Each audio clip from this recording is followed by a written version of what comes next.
सबसे अलग दिखेगी आपकी पसंद कृष्णा मेंस। कुर्ता पैजामा 500 से लेकर 2000 तक। हमारा पता कृष्णा मेंस, नंगा पुतला चौक, जागनाथ रोड, गांधी बाग, नागपुर। क्या आपके चेहरे पर आ गई है असमय झुर्रियां, त्वचा पर काले दाग या फिर ऑर्थोराइड्स प्रॉब्लम जैसे कि कमर या घुटनों का दर्द, बालों का झड़ना और असमय बालों का सफेद होना, सीने में जलन, पेट फूलना तथा एसिडिटी और इन सभी प्रॉब्लम से आप हो गए हैं बेहद परेशान? आज ही आइए नागपुर के सबसे अच्छे हॉस्पिटल काले आयुर्वेदिक पाइल्स लेजर हॉस्पिटल में, जहां आपको मिलेगा इन सभी समस्याओं का निवारण। हमारा पता Kale ayurvedic piles laser hospital, Umred road, Dighori bus stop के पास, दिघोरी, नागपुर।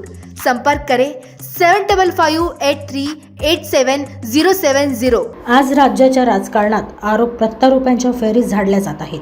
राज्याचे महसूल मंत्री चंद्रशेखर बावनकुळे यांनी आज काँग्रेसवर जोरदार हल्लाबोल केला आहे। नारी शक्ती वंदन अधिनियमावरून काँग्रेसचा महिला विरोधी चेहरा समोर आल्याची टीका त्यांनी केली आहे।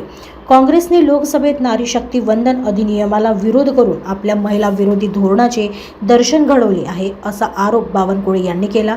ते म्हणाले की 1996 पासून काँग्रेसने सातत्याने महिलांच्या हक्कांना पायदळी तुडवले आहे। 70 कोटी महिला भगिनींना राजकीय प्रतिनिधित्व मिळू नये यासाठी काँग्रेसने जो विरोध केला तो अत्यंत निर्लज्जपणाचा आहे।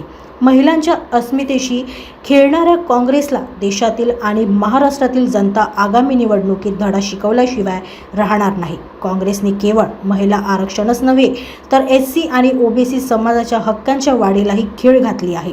मतदारसंघांची पुनर्रचना झाली असती तर खासदारांची संख्या वाढली असती, ज्यामुळे जनतेचे प्रश्न लवकर सुटले असते। मात्र 211 खासदारांनी या विरोधात मतदान करून जे पाप केले आहे त्याचा नाश आता महिला शक्तीच करेल, असा इशाराही त्यांनी दिला।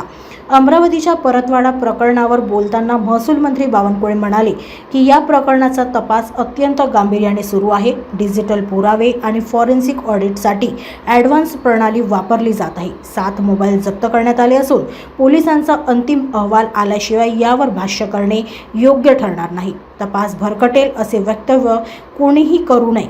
काँग्रेसच्या विरोधापासून